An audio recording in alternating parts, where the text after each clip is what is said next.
Jumpa lagi di hiburan Ami Channel. Sejak berabad-abad yang lalu, Nusantara telah menjadi pusat ekonomi budaya dan pemerintahan, dan saat ini kota itu juga masih ada.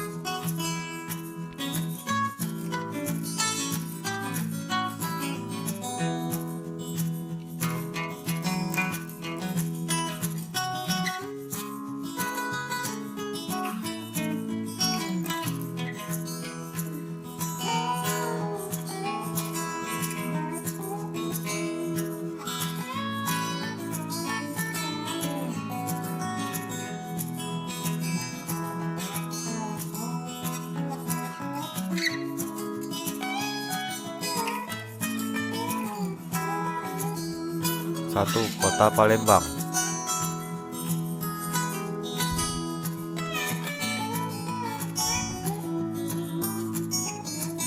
Pertama, Kota Palembang terdapat beberapa versi tentang asal-usul nama Palembang. Salah satunya adalah saat penguasa Sriwijaya mendirikan sebuah wanua atau kota yang sekarang dikenal dengan Kota Palembang.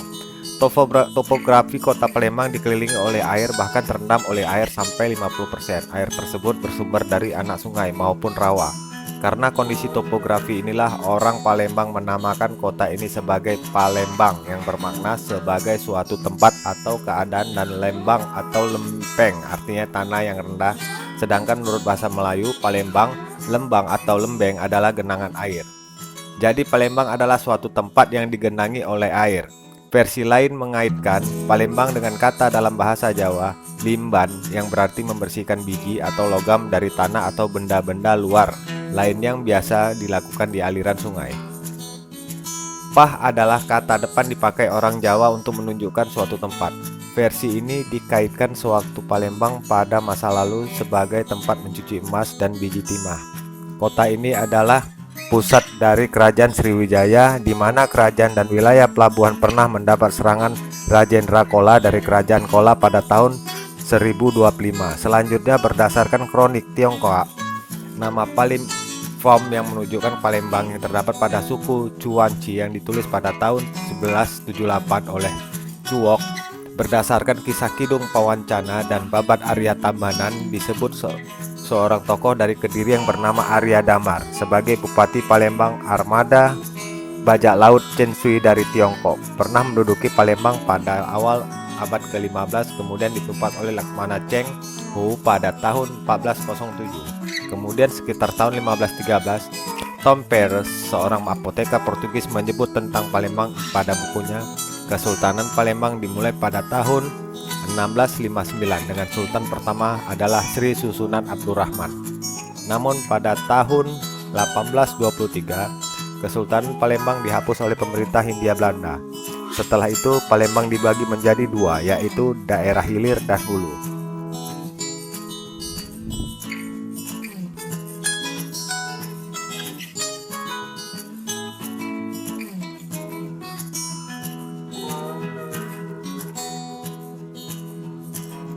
Dua, Kota Salatiga. Salatiga adalah daerah istimewa. Ini tertera dalam Prasasti Plumpungan atau Prasasti Hamra tahun 672 Saka atau 750 Candra Sengkala, dan dalam Prasasti Plumpungan menunjukkan hari Jumat atau Sangkrawara tanggal 31 Asada atau tanggal 24 Juli tahun 750 Masehi. Berdasarkan prasasti ini, hari jadi Salatiga ditetapkan pada tanggal 24 Juli tahun 750 dengan peraturan daerah tingkat 2 Salatiga nomor 15 tanggal 20 Juli tahun 1995. Prasasti Plumpungan berisikan ketetapan hukum tentang suatu tanah pernikahan atau swantantra yang diberikan Raja Banu untuk kesejahteraan rakyatnya. Tanah perdikan atau tanah sima akan diberikan oleh raja kepada merah yang berjasa kepada kerajaan Raja Banu. Menulis dalam Prasasti Plumpungan kalimat Sri Astu Swasti Prajap yang berarti semoga bahagia selamatlah rakyat. Sekalian Prasasti Plumpungan menunjukkan bahwa daerah Salatiga dulu berada di bawah kerajaan Mataram. Melalui Prasasti Plumpungan ini juga menunjukkan adanya komunitas muda di Salatiga. Lebih dari itu, masyarakat Salatiga juga telah mengenal bentuk kerajaan meskipun wilayah Salatiga bukan merupakan pusat kerajaan Salatiga juga dihubungkan dengan nama Sida Dewi atau Dewi Trisala yang disebut dalam Prasasti Plumpungan. Salatiga pada masa kolonial tercatat sebagai tempat ditandatangannya perjanjian antara Pangeran Sambernyawa atau Raden Mas Said. Telat menjadi Mangkunegara pertama dan Kesusunan Surakarta dan VOC. Ini menjadi dasar hukum berdirinya Kadipaten Mangkunegara, dan zaman penjajah Belanda status kota Salatiga didasarkan pada Stat 917 yang dimana mulai tanggal 1 Juli tahun 1917 didirikan Stat Kemetnya Salatiga yang di daerahnya terdiri dari 8 desa. Pada masa Belanda kota Salatiga cukup dikenal keindahannya, bahkan tempat sempat memperoleh julukan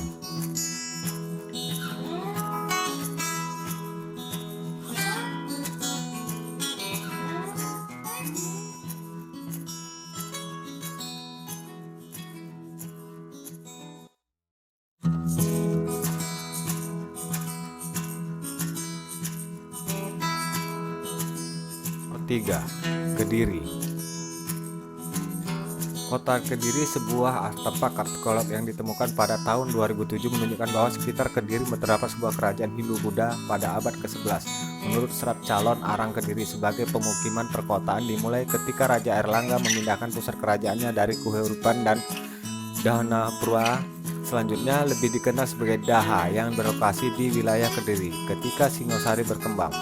Dahanapura diserang dan kota ini menjadi kedudukan Raja Fasal hingga Mojopahit, Demak, dan Mataram.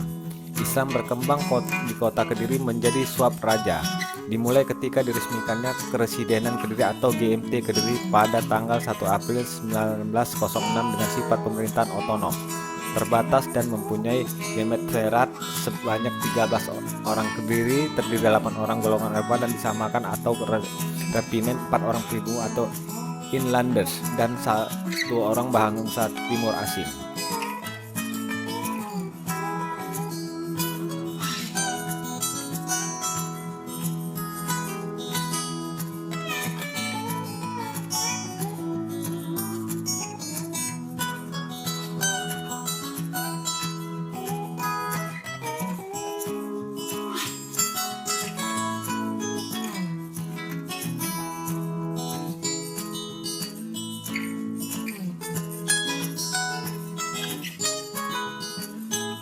Kota Magelang.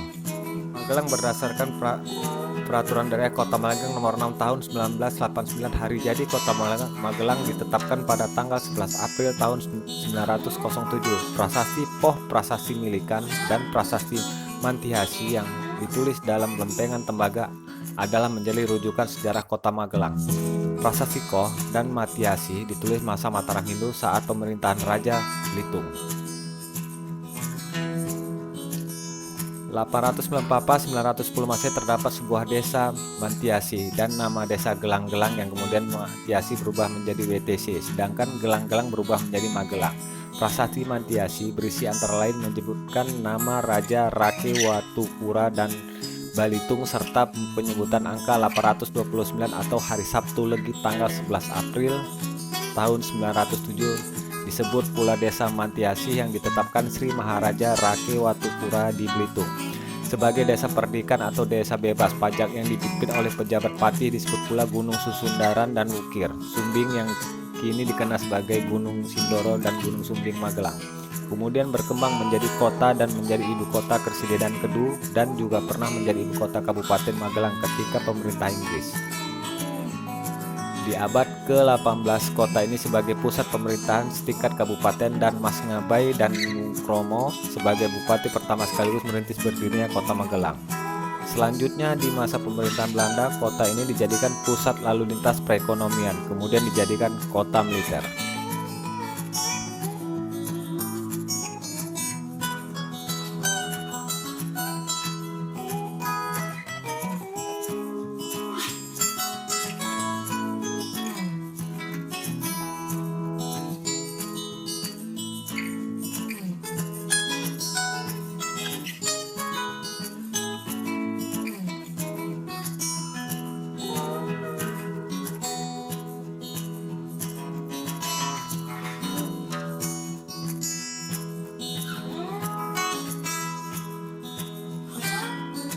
Lima, Kota Banda Aceh.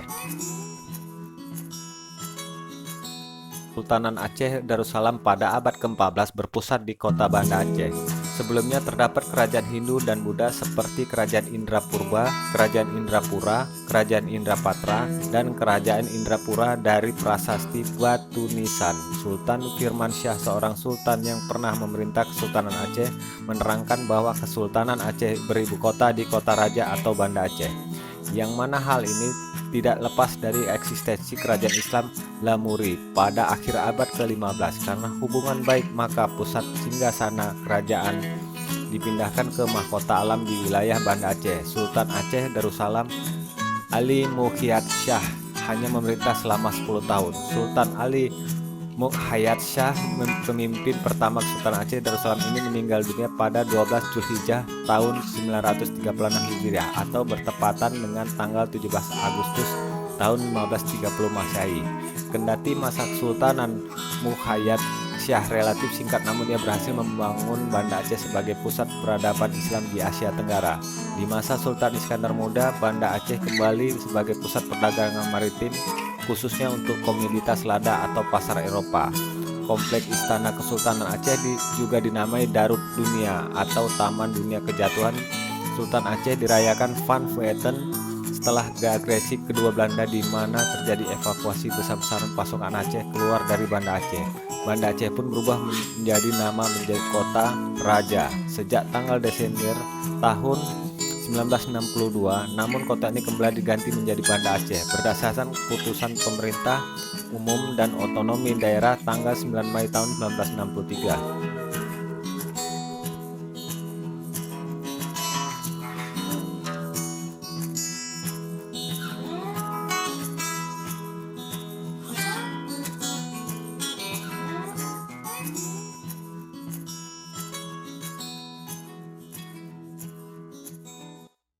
Anam. Surabaya. Surabaya dalam prasasti Trowulan Brankas 1358 Masehi terungkap bahwa Surabaya merupakan desa di tepi Sungai Brantas sebagai tempat penyeberangan penting sepanjang daerah aliran Sungai Brantas.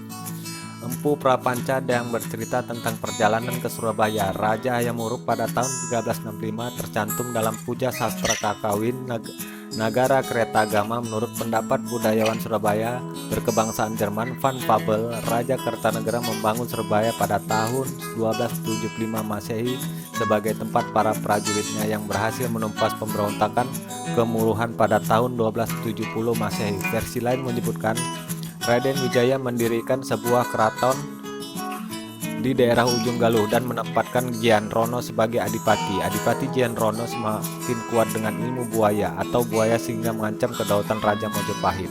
Mojopahit mengirim Saung Galing yang menguasai ilmu sura untuk mengalahkan Gian Rono. Bertarung terjadi di pinggir Kalimas di wilayah Peneleh selama 7 hari 7 malam dan berakhir dengan tragis karena keduanya mati akibat pertarungan itu. Pada abad ke-14 oleh penguasa Ujung Galuh Arya Lembu Sora dikukuhkan nama Surabaya dan gerbang utama untuk memasuki ibu kota kerajaan Mojopahit dari arah lautan, yakni di Muara Kalimas. Sedangkan versi lain adalah kemenangan Raden Wijaya terhadap serangan bangsa Mongol, yaitu pada tanggal 31 Mei tahun 1293. Hari kejadian itu menjadi hari kelahiran kota Surabaya. Pada abad ke-15 seorang wali Songo yakni Sunan Ampel menyebarkan Islam di Surabaya. Menyebarannya begitu pesat hingga mendirikan masjid dan pesantren di wilayah Ampel, Surabaya, menjadi bagian dari Kerajaan Demak pada tahun 1530. Setelah Demak runtuh, Surabaya menjadi sasaran penakluk Penembahan Sanopati tahun 1598, lalu diserbu oleh Penembahan Sedai Krapyak tahun 1610 dan diserang Sultan Agung tahun 1614 dari Kesultanan Mataram, hingga akhirnya Surabaya jatuh ke tangan Mataram. Trunojoyo dari Madura merebut Surabaya pada tahun 1675, namun pada tahun 1677 jatuh ke VOC.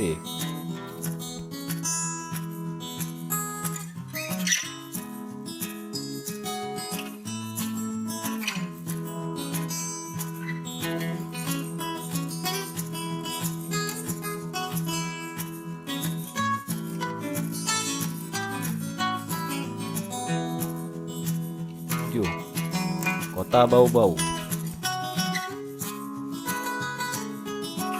Kota Bau-Bau adalah pusat kerajaan Buton atau Waluyo dan berdiri pada awal abad ke-15. Sedangkan dalam naskah Negara Karta Agama karya Prapanca pada tahun 1365 dengan menyebut Buton atau Butoni sebagai negeri Kresian atau tempat tinggal para resi dan rajanya, bergelar yang mulia Mahaguru menurut sumber lisan di Buton. Buton menjadi kerajaan pada abad 13. Awalnya dirintis oleh kelompok Mia Peta Miana atau si empat orang, yaitu si Panjongan, si Mauliau, si Temonojono, si Jawangkati, datang dari Melayu masa kerajaan Buton. Sampai Kesultanan Buton adalah pada tahun 1332 sampai dengan 1196, telah banyak meninggalkan warisan sejarah budaya seperti naskah kuno yang tersimpan pada garis keturunan.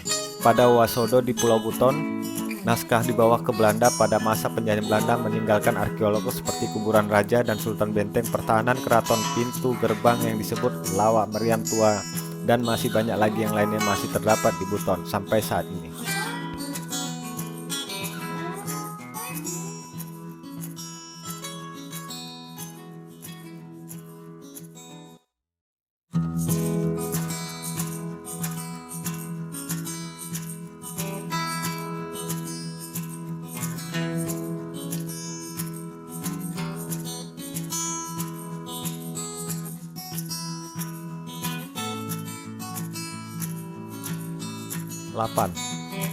Kota Ambon.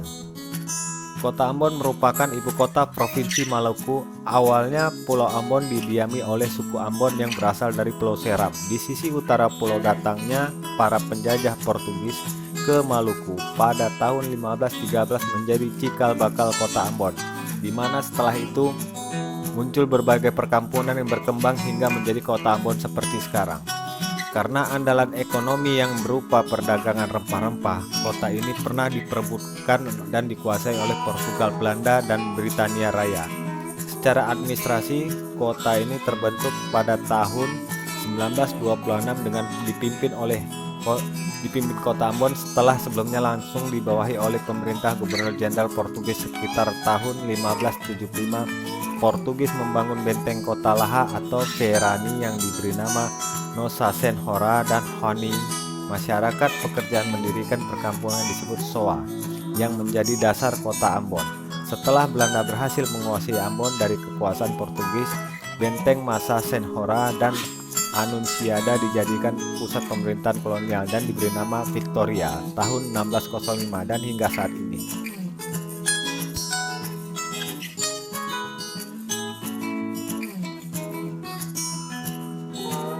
Dan Kota Tegal.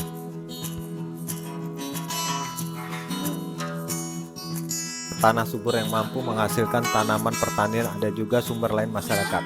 Nama Tegal dipercaya berasal dari kata Kutegel, sebut pedagang asal Portugis yaitu Toma Pires yang singgah di pelabuhan Tegal pada tahun 1500-an. Kabupaten Tegal berdiri pada tanggal 18 Mei tahun 1601.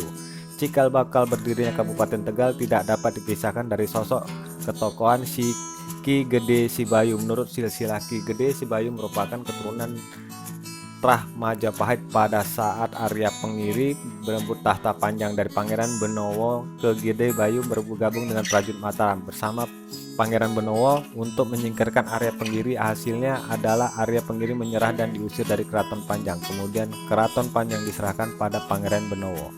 Setelah selesai pertempuran tahun 1587, Ki Gede Sibayu dan pengikutnya memutuskan untuk melakukan perjalanan hingga sampai di Padepokan Ki Gede Wonokusumo di sekitar Kaliagung. Kedatangan Ki Gede Sibayu disambut gembira oleh Ki Gede Wonokusumo. Akhirnya melihat kesuburan tanah, maka mulailah terbangun masyarakat telah Tegal dengan pertanian dan bercocok tanam.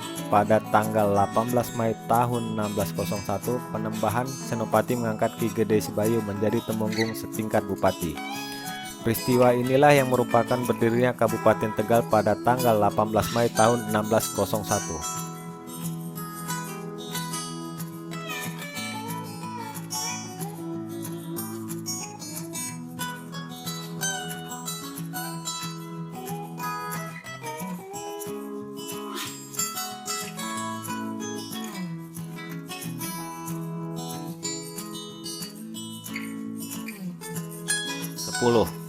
Kota Padang. Kota Padang tidak ada data pasti siapa yang memberi nama kota ini Padang menurut Tambo setempat. Kawasan kota ini dahulunya merupakan bagian dari kawasan yang didirikan perantau Minangkabau dari dataran tinggi atau Dayak. Awal perkampungan mereka di pinggiran selatan Batan Arab di tempat yang sekarang bernama Seberang Padang, kemudian berkembang di utara dan wilayah sekitar di mana terdapat Kenagarian Padang dalam adat 68 suku. Selain itu terdapat pula wilayah pendatang dari rantau pesisir lainnya yaitu dari Painan, Pasaman, dan Tarusan. Sebelumnya wilayah ini berada di bawah kerajaan Pagaruyung. Namun pada awal abad ke-17 kawasan telah menjadi bagian kedaulatan Kesultanan Aceh. Dengan membangun pelabuhan dan pemukiman baru pesisir barat Sumatera untuk memudahkan akses perdagangan dan kawasan pedalaman Minangkabau. Selanjutnya pada tahun 1668 VOC mengambil alih pengaruh Kesultanan Aceh dan Portugis, kemudian terus mengembangkan kota Padang hingga pada abad ke-17 Padang menjadi kota pelabuhan yang ramai bagi perdagangan emas, teh, kopi, dan rempah-rempah. Pada tanggal 7 Agustus tahun 1669 terjadi pergolakan masyarakat Pau dan Koto Tangan melawan VOC. Peristiwa tersebut kemudian diabadikan sebagai tahun lahir kota Padang. Meskipun perlawanan itu tidak dapat diredam, kota ini juga pernah dikuasai Inggris pada tahun 1781. Setelah ditandatanganinya perjanjian Paris pada tahun 1784, kota ini dikembalikan kepada VOC. Kemudian pada tahun 1795 kota Padang kembali diambil alih oleh Inggris. Namun setelah peperangan era Napoleon pada tahun 1819 Belanda menguasai kembali kawasan ini melalui Traktat London yang ditandatangani pada tanggal 17 Maret tahun 1824.